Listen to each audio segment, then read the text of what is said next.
Jezusi lindi që të jetonte një jetë të përsosur, për të na treguar se si është Perëndia dhe se si të jetojmë një jetë të mirë e të nderojmë Perëndin. Por ai erdhi që të vdiste. Gjatë Pashkës ne mendojmë se si ai vdiq dhe u ringjall. Nga njëra anë kjo është një histori e gëzueshme, por gjithashtu edhe shumë e trisht. Unë kam gjithmonë të vështirë të flasë si vdiq Jezusi, por sot Ledi do t'ju tregoj historinë siç përshkruhet në Bibël. Shpresoj të dëgjoni me vëmendje dhe të përgjigjeni në zemrën tuaj ndaj asaj që Jezusi bëri.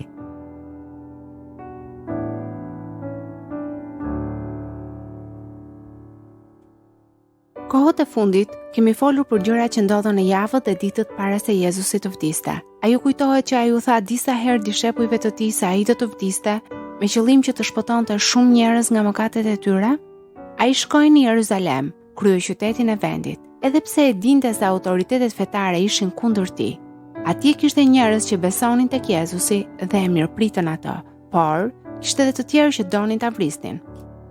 Pastaj, një nga dishepujt e tij e tradhtoi dhe gjatë natës ai u arrestua. Ata e nxorën përpara Sinedrit të vendit të tij. Krerët e priftërinjve, pleqtë e popullit dhe ekspertët ligjor u mblodhën natën vonë si një lloj gjykate e paligjshme. Krerët e priftërinjve, pleqtë e popullit dhe ekspertët ligjor u mblodhën natën vonë si një lloj gjykate e paligjshme.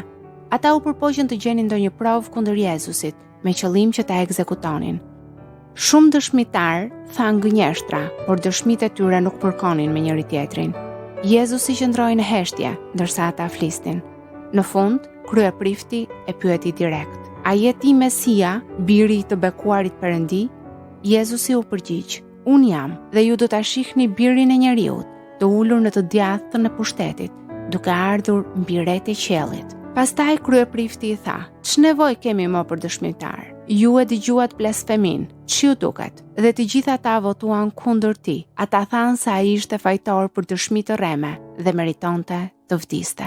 Kështu ata e dërguan te guvernatori romak, sepse ata nuk kishin pushtetin të urdhëronin dënimin me vdekje. Guvernatori romak quhej Pilat. Pilati e mori në pyetje Jezusin dhe mbeti i çuditur. Ai e kuptoi se këshilli e kishte dorëzuar Jezusin sepse ata ishin xheloz dhe të këqinj, dhe se ai nuk kishte bërë asgjë të gabuar në të vërtetë. Por kryeprifti e nxiti turmën e protestuesve të brohoriste. "Kryqëzoje, kryqëzoje!" Pilati, duke dashur të kënaqë turmën, u dorëzua dhe urdhëroi që Jezusi të kryqëzohej ose të gëzhdohej në një kryq prej druri.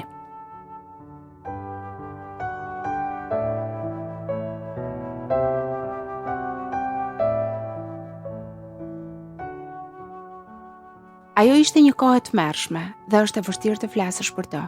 Jezusit i lidhen sytë dhe e torturuan. Ushtarët e fshikulluan mizorisht dhe e poshtyn. Ata u shtirën sikur Jezusi ishte mbret dhe i thurën një kuror me gjemba. I avu në kokë, u tallën me të, i hoqën rrobat dhe hodhën short se kush do t'i merrte. Pastaj, në orën 9 të mëngjesit, e çuan në një kodër të vogël jashtë qytetit dhe e gozhduan në një kryq prej druri. E ngulën fundin e kryqit në tokë dhe pritën që Jezusi të vdiste. Ata kryqëzuan dhe 2 hajdut dhe i vendosën në të dyja krahët. Hajdutët, ushtarët dhe njerëzit kalonin pranë Jezusit duke e tallur dhe duke i thënë gjëra të tmerrshme. Në mesditë, i gjithë vendi u errësua dhe kjo zgjati për 3 orë, ndërsa Jezusi vuante në kryq. Pastaj ai thirri: Perëndia im, pse më ke braktisur?" Një ushtar leu një sfungjer me uthull dhe me anë të një shkopi i afroi tek buzët. Jezusi e thithi dhe pastaj tha me zë të lartë: "U krye. O atë, në duart e tua po e dorëzoj frymën time." Ai uli kokën dhe vdiq.